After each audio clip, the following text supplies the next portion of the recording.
life and world.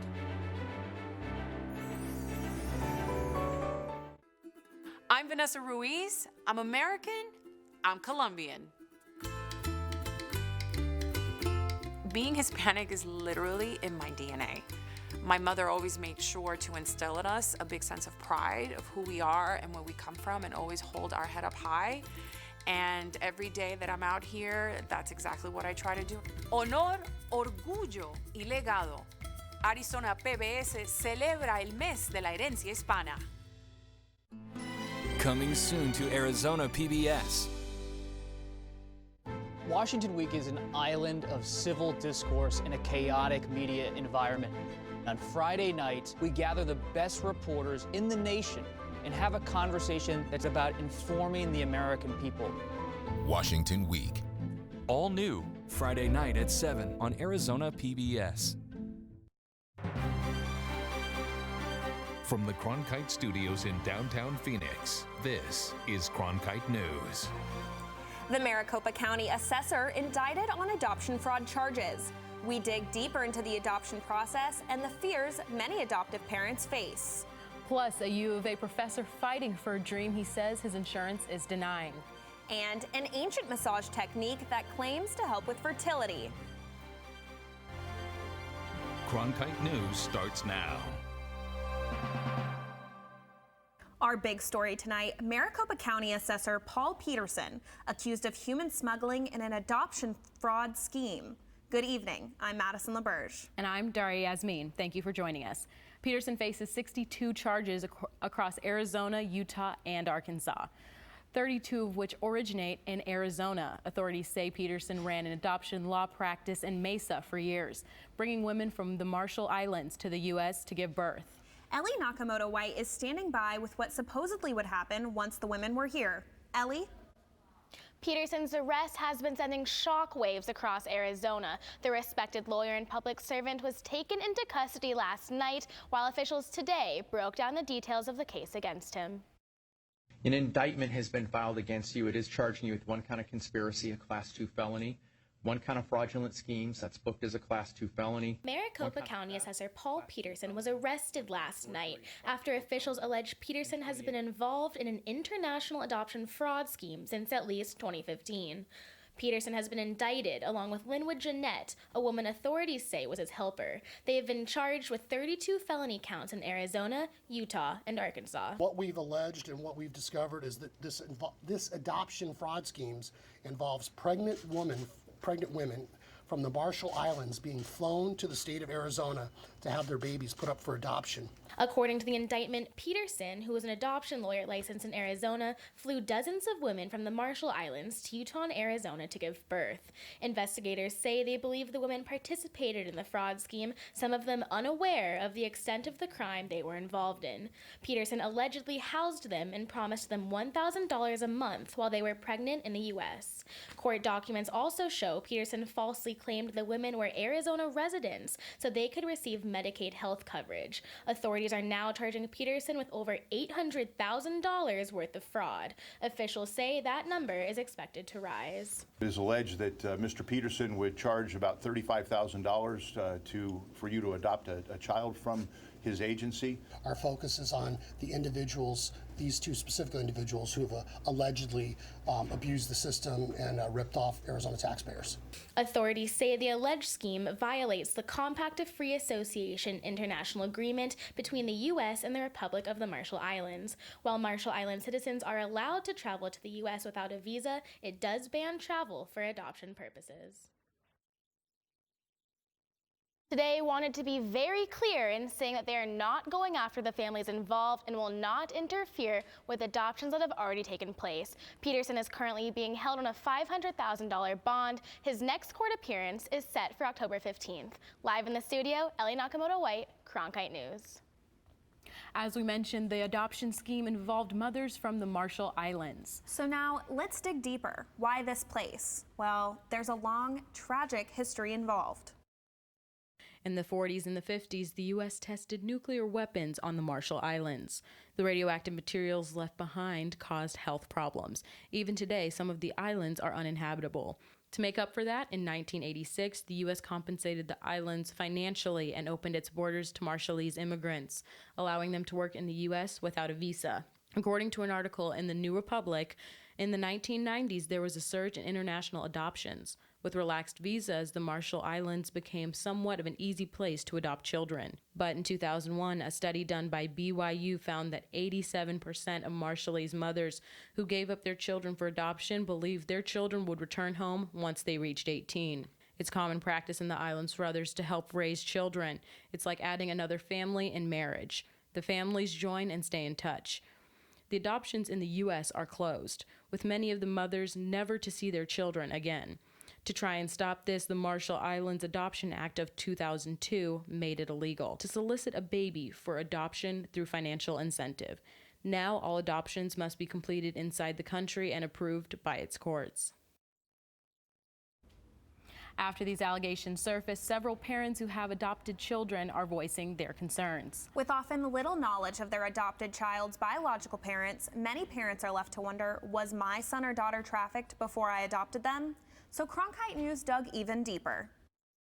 Local Arizonan mom Julie Todd Brokaw knew she wanted to adopt when she was just 19 years old. Biggest worry was you'd see these stories where the family wants the kid back and courts were overturning the adoptive rights, and so this poor child was being returned home to people they didn't actually know but were their biological family. And I knew right then I wanted no part of that. And so that's the reason we pursued the international adoption route. Brokaw adopted her son from Seoul, Korea almost 23 years ago. She says that it cost her about $5,000 for the entire process. Since then, that same exact adoption would be a much more expensive price. She says that she never worried about if her son was trafficked, but said other parents may be. You know, the normal wonderings were, maybe my parent was wealthy or famous, maybe that movie star is my mom or dad, you know, where now it's like, oh my word, what if I was human trafficked? Brokaw says prospective adoptive parents need to gather the most information that they can. It is definitely a hard situation for families looking to expand their family that way with all the pitfalls, but I think just being really educated and knowing and really doing your research and speaking to people firsthand. And if someone says, you know, it's always like, if it seems too good to be true, it probably is. Still, information can be hard to come by. We base so much truth on what we can read and find online, and then you're so judged and critiqued if you don't know that it's not the truth. But it's like, how can you know sometimes? To try and prevent illegal adoptions, international regulations were established in 1993 by members of the Hague Convention. Several countries have included illegal adoptions in their anti-trafficking legislation, but the U.S. has not. Developing now, more than 500,000 customers in the dark and rising. That's because California's largest utility company is intentionally cutting their power. In an effort to prevent wildfires in the northern and central part of the state, Pacific Gas and Electric agreed to pay billions of dollars in damages for the role their equipment played in last year's deadly Camp Fire. Now the company is looking to be proactive. PG&E says the intentional blackout could last several days. Once the winds die down, the company will conduct safety inspections before restoring power. Cronkite News reporter Jordan Evans is joining us now to explain why the current weather conditions could become a recipe for disaster. So Daria, wildfire conditions actually increase because of two things: lots of wind and lots of dry air. And we have both of those in our state this week. So let's take a look at the upper level pattern. This is where we can talk about the wind. And wind is actually driven by pressure changes. So when you see all these white lines across the United States, those are lines of equal pressure. And notice right near Idaho and portions of Nevada and Utah, those lines get really, really close together. So as that storm system moves its way off to the east, those lines are going to get even closer together, which means the wind speeds are going to pick up here at the surface. So especially across northern Arizona, we're going to feel that later this afternoon and into the evening, even into tomorrow and possibly Friday as well, because that storm system is just not going to be moving very fast. So let's talk about the wind speeds for tonight. Again, all of these areas shaded in purple and pink, those are areas that could see anywhere from 30 to 40 mile per hour wind speeds. Now the gusts could top anywhere from 50 to 60 across the high country later tonight. Now the thing is, those winds will back off later tomorrow morning, but tomorrow afternoon we're going to do it all again, especially out to the west, up and down that Colorado Colorado River Valley. We're talking wind speeds anywhere from 30 miles per hour and those gusts approaching 40 to 50 miles per hour. So that's something that you all should keep in mind, especially if you live out to the west. Now, our second ingredient is going to be the low humidity levels. Now, because wildfires are so easy to spark when dry air is in place, when you factor in the wind, it's the perfect fuel source to get those wildfires going. So that's why all these areas shaded in pink, those are red flag warnings for tonight, even to tomorrow also, because conditions are just going to remain so favorable for wildfires. So the best thing you can do is just to avoid burn bans in your area and simply don't toss your cigarette butts out the window, because it doesn't take much to spark wildfires in these really dry conditions. In the Cronkite Weather Center, Jordan Evans, Cronkite News. A professor in Tucson says he's disappointed with the decision of his health care insurance. And he is suing the state for what he says is a case of discrimination. Ryan Mushka is live at the digital desk with the details. Thanks, guys. The professor is working with doctors to transform his body to be the sex he identifies as. And he says he won't give up without a fight. I'm also transgender. Since an early age, Dr. Russell Toomey says he always felt different. He says he was born biologically a woman, but always identified as a man. Working as an associate professor at the University of Arizona in Tucson, he researches how to deal with the situations people may encounter if they are transgender. Suicide prevention and resilience building among LGBT youth who are experiencing discrimination or rejection from their families. Over a year ago, he decided to have a hysterectomy and requested coverage from his health insurance company.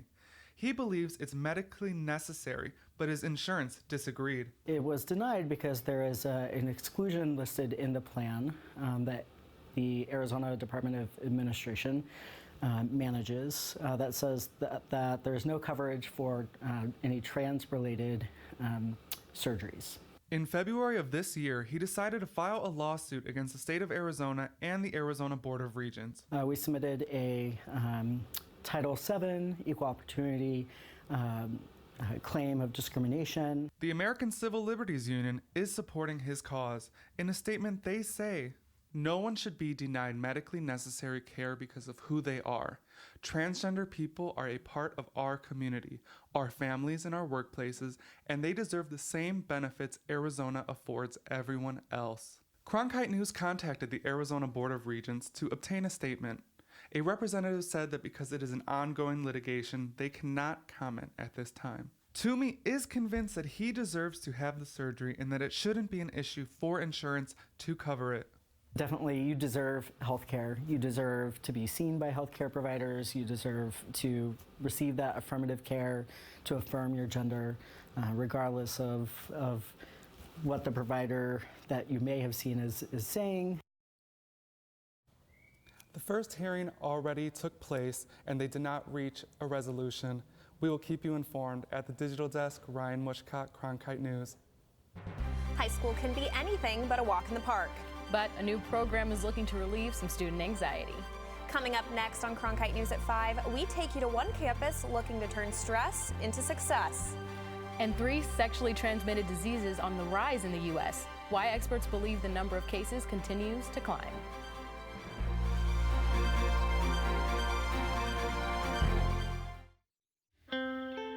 As journalists at Cronkite News, we report on stories that matter to you by focusing on the local impact. We dig deeper and work tirelessly to keep you informed. Live in Wickerburg. Live in Los Angeles. In Cleveland. In Washington. In Louisville. From Jerusalem. Live in Philadelphia. From around the world to right here in Phoenix. At Cronkite News, we report the facts and stick to the truth.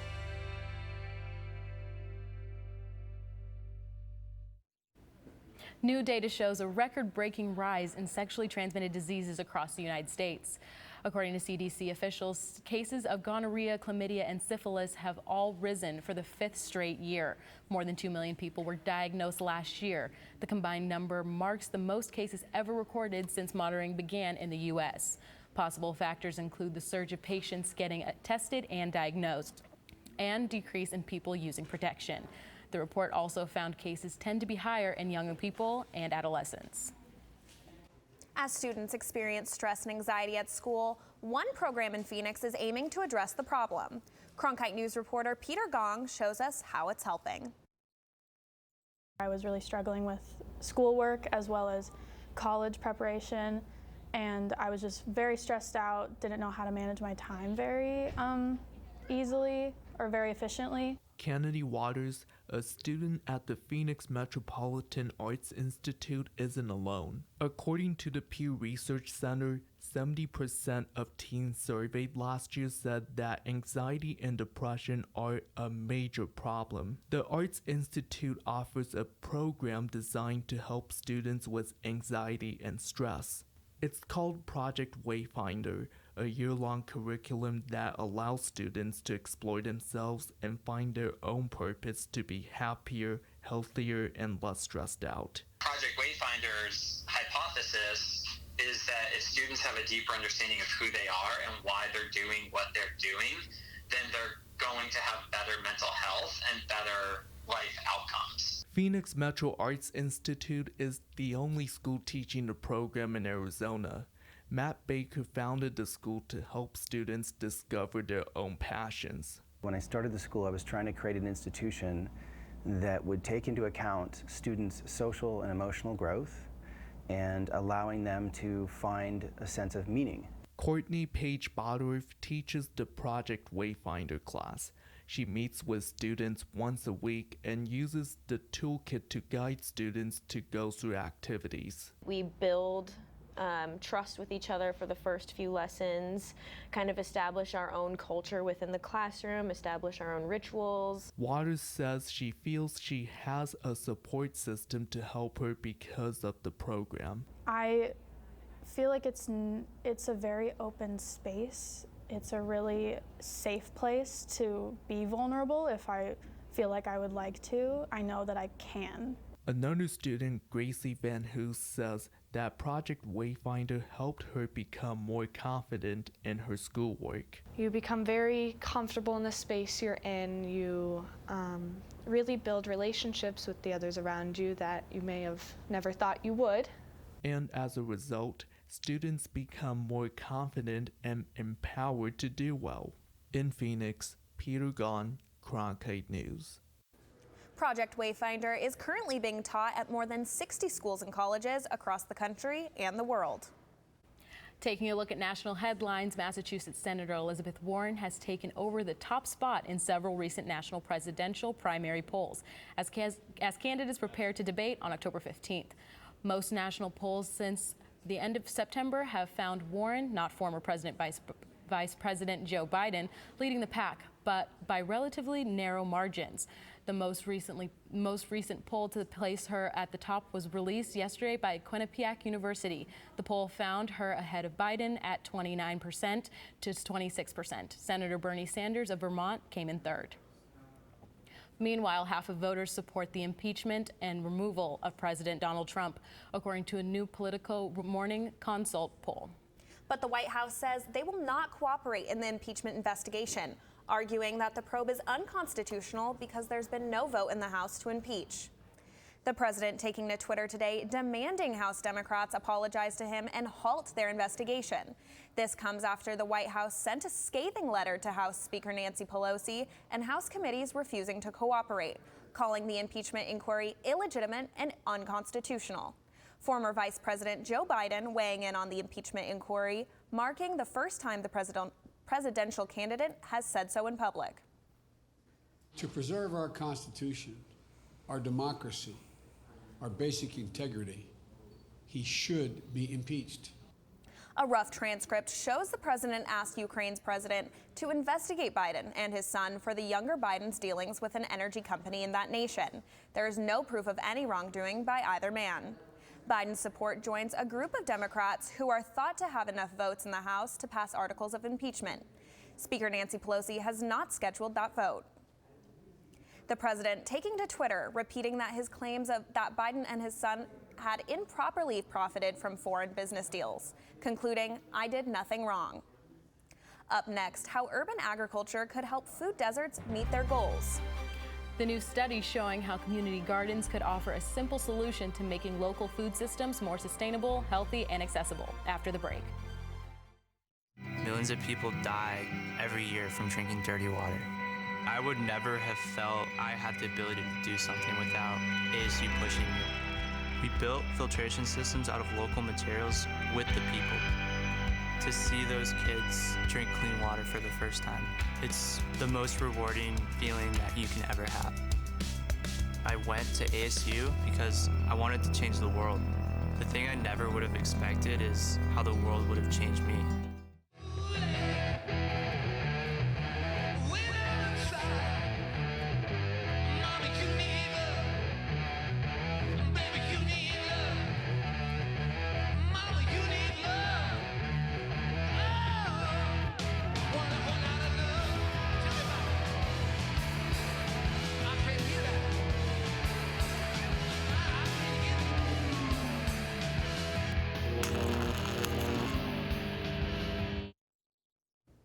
Tribal leaders in the Queen Valley are preparing for a public hearing on the possible impacts of an underground copper mine proposed for the mountains east of Phoenix. The Center for Biological Diversity says the Resolution copper mine would destroy a site that's sacred to the San Carlos Apache tribe. The project could also be harmful to the environment, which is home to the hedgehog cactus and the western yellow-billed cuckoo. Resolution Copper officials say they're working with the tribes to identify important sites and minimize harm. A group of ASU researchers have been studying how urban agriculture can improve sustainability in Phoenix. According to the research, if Phoenix used 5% of its urban spaces, which is about 2% of its land and 10% of its building surfaces, for urban agriculture, the city could come closer to meeting its sustainability goal concerning local food systems.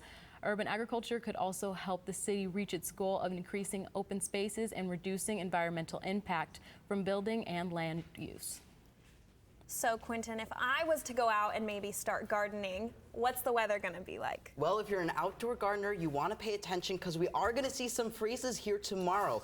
But first, I'll show you where. But first, take a look. This is what we have going on right now. The bigger picture, we have a large cold front moving from the western portion of the country down towards the southern central areas, and that is going to affect us here in Arizona. That cold front is pushing some winds, which give us some cooler temperatures that move us into a cool down later this week.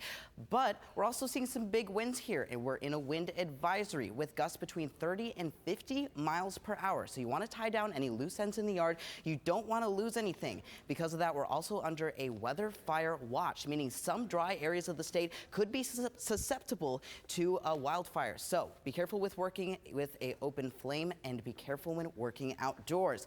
But getting to the good news, your cool temperatures for tomorrow, we're in some freezes here, 19 in the Grand Canyon, 22 in Flagstaff, only 14 in Widow Rock. So if you want to store your ice cubes outside tomorrow morning, don't know why you would, but you sure could. Don't leave them out too long though, because we are moving into warmer temperatures going into the day. 89 in Phoenix and the mid 50s in the upper country area of the state. But tomorrow we are going to see a cool temperature in the morning here in Phoenix, 67 by 6 a.m., moving up only to 87, maybe a bit warmer as your high for tomorrow. Taking a look at your weekly forecast, here's what we got. 89 is your high for tomorrow and Friday, moving up into the low 90s for your high going into the week, sunny skies, and then we're right back down into the high 80s for your high on Wednesday with a few clouds. From the Weather Center, I'm Quentin Walker.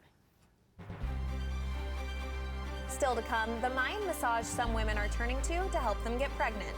We'll show you the ancient abdominal technique that claims to cure infertility. Don't go away. I'm Judy Woodruff, anchor and managing editor of the PBS NewsHour. The journalists of tomorrow face a fast-changing media landscape, but quality news remains vitally important to our communities, our country, and our world. At ASU's Walter Cronkite School of Journalism and Mass Communication, students learn solid, reliable reporting, holding the powerful accountable, and rebuilding the public's trust. The Cronkite School and Arizona PBS, preparing the next generation for a stronger future of journalism.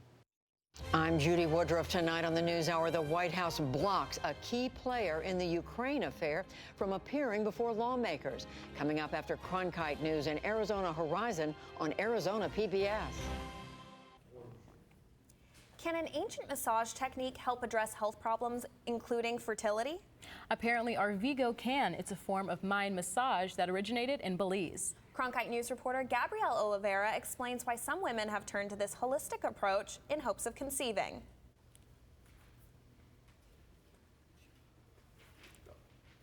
So I was able to talk to 2 women who have done Arvigo therapy along with their practitioners, and they were able to explain how it is done, and there are only 2 currently.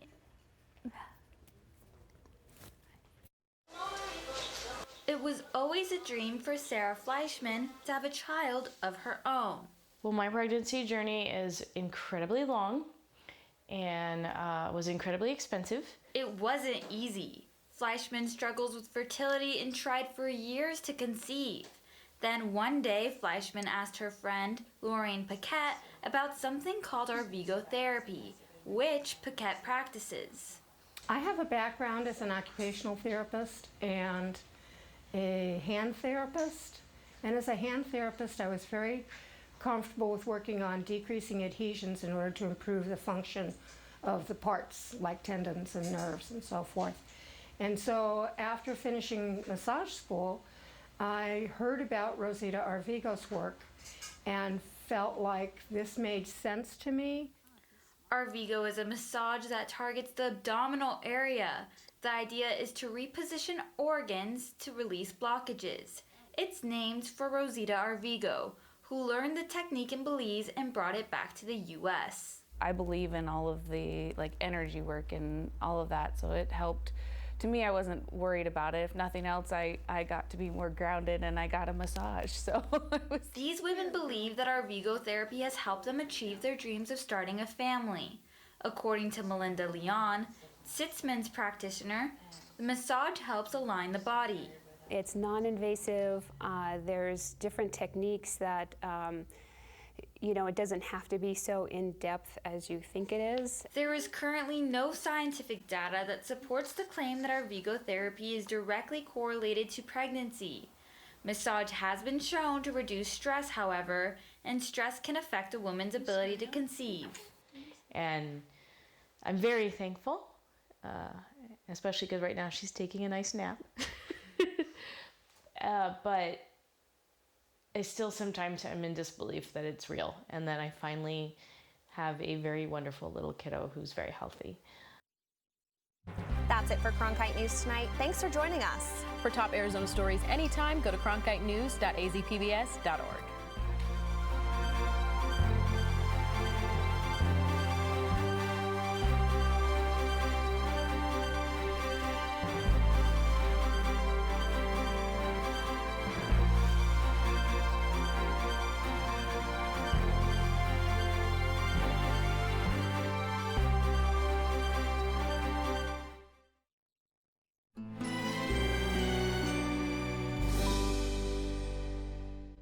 Think Wednesday on PBS for stories from the world around us. Stories of revival. Things started to reconnect with each other. The day the dinosaurs died. It's the most important event in the last 100 million years. And wild commuters. The world's wildlife is on the move. For stories that get you closer to life. Think Wednesday. Tonight at 7 on Arizona PBS. The end of dinosaurs. Now, an expedition investigating how this impact led to such mass extinction reveals an unimaginable chain reaction. The atmosphere was emitting energy. They were toast. The day the dinosaurs died on Nova. Tonight at 8 on Arizona PBS. Explore new ideas and new worlds here on Arizona PBS, a community service of Arizona State University.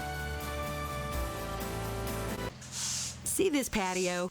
There used to be a motorcycle sitting there, a bike I didn't use and didn't want, so I donated it to public television, and they took care of everything. In addition to supporting my favorite programs, I earned a tax deduction. Turn something you don't need into something you really want. Contact the Vehicle Donation Program. Coming up next on Arizona PBS, Life and World. Discover so much more at azpbs.org/schedule, where it's easier than ever to find out what's on Arizona PBS. Access interactive digital and printable program guides. repeat times, and full episode descriptions. Watch program previews of best bets for the coming week. Search by title to find your favorite shows. You can even add programs to your calendar and get email reminders when they're about to start. It's easier than ever to find out what's on Arizona PBS. Discover so much more at azpbs.org/schedule. Coming soon to Arizona PBS. There's never been a more important time to make sure facts and the truth are driving conversation. Washington Week is an island of civil discourse in a chaotic media environment. On Friday nights, we gather the best reporters in the nation to unpack what's really happening and have a conversation that's not about point of view, but about informing the American people. Washington Week.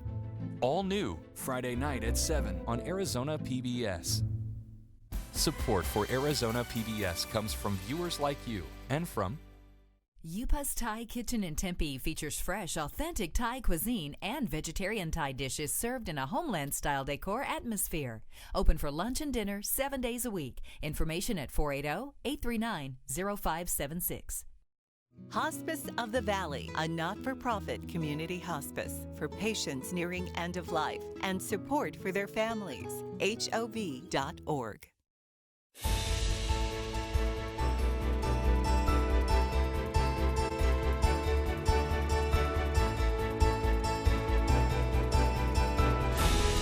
Coming up next on Arizona Horizon, a new effort to promote free speech on college campuses. Also tonight, Scottsdale's McDowell-Sonoran Preserve celebrates its 25th anniversary.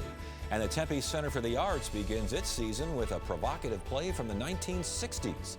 Those stories and more next on Arizona Horizon. Arizona Horizon is made possible by contributions from the Friends of Arizona PBS, members of your PBS station. Thank you. Good evening and welcome to Arizona Horizon. I'm Ted Simons. More details on the indictment of Maricopa County Assessor Paul Peterson, who faces a 32-count federal indictment in an adoption fraud case. Peterson, an adoption attorney, is charged, along with co-defendant Linwood Jeanette, with 29 counts of fraudulent schemes and 3 counts of conspiracy, theft, and forgery, all for allegedly arranging for 28 pregnant women from the Marshall Islands to travel to Arizona to give birth and then put their children up for adoption. Peterson also allegedly helped the women illegally access state medical benefits, and that got the attention of Arizona's Attorney General. They allegedly violated the law, and they violated the state law by misusing state resources. That is, by making those misrepresentations as to the residency status of these women so they could give birth at taxpayer expense. So that's the focus of the criminal investigation, where the actions of Mr. Peterson and Mrs. Jeanette in bringing these women here, and then what they did with the women after they had given birth. This is all the result of a multi-state investigation. None of the women from the Marshall Islands have been charged. No word on what's next for them, their children, or those who had arranged for the adoptions. And President Trump said today that he would cooperate with the House impeachment inquiry, but with a catch. Well, we would if they give us our rights. It depends. If they vote and say you can't have lawyers, you can't ask questions, you can't have anybody present, all of these crazy things. And even some of the reporters said to me, it really is an unfair situation. Earlier in the day, Democratic presidential candidate and former Vice President Joe Biden, for the first time, called for President Trump's impeachment. Donald Trump has violated his oath of office, betrayed this nation, and committed impeachable acts. To preserve our Constitution, our democracy, our basic integrity, he should be impeached. President Trump tweeted in response that Biden's call for impeachment was, quote, pathetic. Arizona's 3 state universities are nationally recognized for protecting First Amendment rights on campuses. The State Board of Regents is looking to further promote free speech with the Arizona Regents Cup, a new debate competition. And here with more from the Arizona Board of Regents is Karen Taylor-Robeson and ASU student Michaela Thompson from the university's Communications Lab, and a political science student as well. Good to have you both here. Thank you so much for joining us. Good to be here. Free speech on college campuses. What is the state? A lot of folks are saying it's in jeopardy. True? Well, all you have to do is watch the evening news and you see the latest and greatest disruption on college campuses around the country, from Berkeley to Dartmouth to Claremont McKenna to right here in our own backyard at Grand Canyon University recently. We see it all over. And so it's a problem, but our universities really are becoming nationally recognized for the work that we're doing in free speech and civil discourse. And in the middle of that, though, we've got studies out there. This is just, it makes you wonder, do students, do their instructors, do any of us understand the First Amendment? I mean, you've got 70% of students that are with intolerant, hurtful opinions. These people should be banned from extracurricular activities. 10% say it's okay to use violence to stop a rally or a speech. Is the information just not getting out there? I think that's the case, and I think if we can't have free speech and respect for civil discourse on university campuses, we're really in trouble. A civil society requires us to use our words, not violence, to understand and respect our differences in a civil manner. And in a self-governing society, we really have no choice. And part of what is getting lost is the skills necessary to engage in productive dialogue. And so one of the purposes of the Regents Cup is to help our students develop the skills that they need to be able to spar with one another, have a variety of opinions, and still respect each other at the end of the day. And again, each state university has a team. You're part of ASU's team, correct? Yes, I am. All right, now you're going to be debating out there. What are you, the debate topic is free speech, First Amendment rights and free speech. Right. How do you prepare for something like this? What are you expecting? Well, what we've been doing for the ASU team is we have been preparing by having meetings together and going over the rubric and the topics for each section of the competition, specifically for the debate, but pretty much all of them, is we've been gathering materials about the topic that we've been given across various different beliefs and opinions and different types of studies, statistics, any kind of qualitative research that we can get, anything that we can get our hands on, really. How difficult is it to focus on the qualitative stuff, the substance, when all around you name-calling and yelling and stomping of the feet and all of this business, that's the way people are making their point these days. How difficult is it for you to stay on topic and target? Right. I think, for me, I don't think it's not about the difficulty of trying to not throw a tantrum. Mm-hmm. It's more about trying to convey the importance of an issue and a message without villainizing the other and without demeaning the importance of the issue at hand. Because I think when we have conversations over polarizing issues, that they're heated conversations, and I think they're meant to be passionate conversations, but it doesn't have to be negative towards the other. But I think that in order to bring about sustainable, lasting change, we need to be able to have those conversations civilly, but we need to understand that the importance of the topic is number one. Do your fellow students go along those lines as well, or do you see them doing a little more of a tantrum thing? Not on the team, just fellow students in general. Okay, well, on ASU, they are huge promoters of free speech, as well as NAU and U of A as well. But specifically on ASU, the West Campus, I know for a fact that they actually have a political debate organization and a club. And I am actually friends with the president of that club. And I know that that club is not necessarily about, they don't condone like tantrums and stumping our feet, but they have conversations where various people of different beliefs come together and they talk about important issues that need to be weighed in on, and they talk about those in a civil manner. And I go back to some of these surveys and studies. Most students want speech that offends. They want that restricted, and even more say that promoting an inclusive environment is more important than promoting free speech. Again, these studies, a Regents Cup, is that going to help? I believe so, because I believe it's going to raise everybody's awareness to the issue. I heard an interesting analogy. When you go to the gym, there's weights, right? What happens if you take the weights out of the gym? It makes it easy, but you're not gonna grow. You're not gonna get stronger. Mm-hmm. You know, when you take the weights out of a gym. So when we're sending students to a campus, it's not for them to feel good. It's not about them feeling good. It's about them learning life skills, learning the ability to get along in a self-governing society. And I think the Regents Cup, does that. It engages people in a very active way. This year it's about the First Amendment itself, the substance of the competition. Next year it'll be about a different topic. I don't know what it is, but the point is we're going to be training and teaching skills. And our universities have been held out, as I said earlier. Our 3 universities have been recognized for the Foundation for Individual Rights in Education with a green rating. Only 50 universities in the country have that green rating, and 3 of them are right here in Arizona. So we have an opportunity really to lead the way in this conversation, which is really a national conversation, which, our state has a legacy in that, starting with Justice O'Connor and the work she's done to promote and support civil discourse. Governor Ducey was the first governor in the nation to sign the Civics Education Initiative.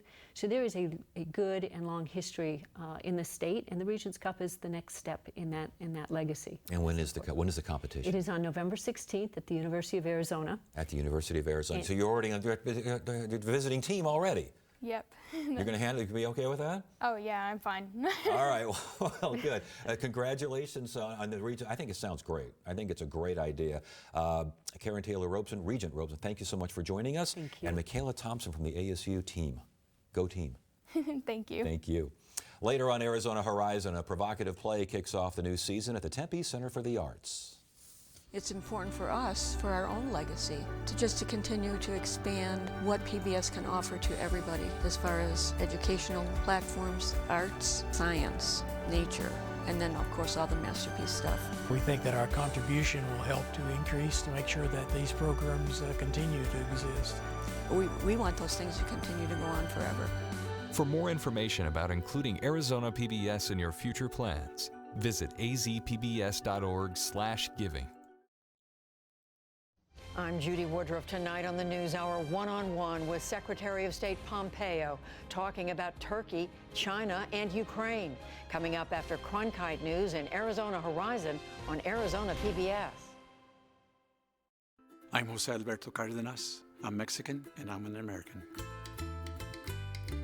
My father came to the United States as an adult from the Mexican state of Sinaloa. My mother was born in a small town in Nevada. I've always been proud to be Mexican. My father, he didn't have much of an education, but he would write his name a lot. He had beautiful handwriting, and one of the things he was constantly writing was, "Soy puro mexicano," I'm pure Mexican. Honor, pride, legacy. Arizona PBS celebrates Hispanic Heritage Month. I'm Alberto Rios. I'm American, Mexican, English, and fronterizo, a boy from the border. One of the things about Hispanic culture that I think everybody needs to know is it's just culture. We may eat different foods, there may be different music on the radio, but the impulse toward music, the need to eat food, these things stay the same, and they are cross-cultural. Honor, pride, legacy. Arizona PBS celebrates Hispanic Heritage Month. Scottsdale's McDowell-Sonoran Preserve is celebrating its 25th anniversary this month. The preserve is a permanently protected, sustainable desert habitat that stands as among the largest urban preserves in the country. Joining us now is Scottsdale Mayor Jim Lane and Christine Kovac, former chair of the McDowell-Sonoran Land Trust. Good to have you both here. Thank you so much for joining us. Good to be here. All right, Mayor. Give me. If I'm from out of town and I hear it's Scottsdale McDowell-Sonoran Preserve, what's that? This is land for conservation, 47 square miles of land that's been set aside in perpetuity to maintain that desert, the mountain deserts, and the land around it. So it's one of the biggest assets, I suppose, that Scottsdale owns. Where exactly is it located? Well, if you're familiar enough with Scottsdale, but I would just likely say to the northeast. The McDowell Mountains is really the crust. Yeah. The crust of it, yeah. Yeah, and the crux as well. And as they're watching people walking through the crust here, walking on the trail. It's crusty. Yeah, again, Christine, there are a ton of trails. What else are trailheads? There's parking out there. There's a lot of stuff for hikers, isn't there? Right. There's over 215 miles of trails. There's 11 different trailheads. And we have over almost 600 volunteers that are out there almost every day, not only looking to ensure trails are maintained properly, but greeting visitors at trailheads and talking to them and explaining to them about the Sonoran Desert and introducing them often. Many of them have never seen a cactus or been out in the desert themselves. I want to get back to that, but regarding that, this is a big tourist attraction, isn't it? It is. And most assuredly, it's a major amenity for our citizens, but it's also ecotourist and frankly, just tourists in general. It's another element of experiencing Scottsdale. How did the idea for the preserve come about? 25 years now. Was this someone's big idea? Was it a group of people? How'd this happen? Well, I mean, if you go back to the 60s and 70s in Scottsdale, they've been talking about the importance of open space and of view sheds and of views, and even back to visioning and even the STEP program early on. And then in the 90s, early 90s, late 80s, development started happening in Scottsdale. Scottsdale started growing, annexing land, and a group of citizens said, wait a minute, the McDowells are sort of important to us. They're sort of sacred. We've been going there since we were young. Is there a way to preserve them? Is there a way to set them aside and allow them to be an amenity for all citizens? Was there a big fight over that? There was, but interestingly enough, one of the reasons the preserve is so successful is that they decided partnerships was probably the best way to go. So they partnered with a lot of the developers. They partnered with the hotel industry. They partnered with the Chamber of Commerce and made lots of compromises along the way about how to go about this. And that really was a success. And that was what the key was in order to make the preserve a success. 3 separate sales tax votes on this thing over the years, correct? Well, actually 2 increases in the sales tax itself, but then there were 4 actual measures. Okay, each one of those passed. Each one of them was passed, and frankly, that was really at the center of how we were going to finance it and how it was going to be done. You know, as Christine said, you know, it went back a lot of years, and there's been a lot of changes in the thinking of it, whether it's partnerships or frankly how it was to be treated and how accessible it was going to be. Changes in, frankly, just sort of the overall philosophy of what we were trying to accomplish. Talk about the changes. Originally, was it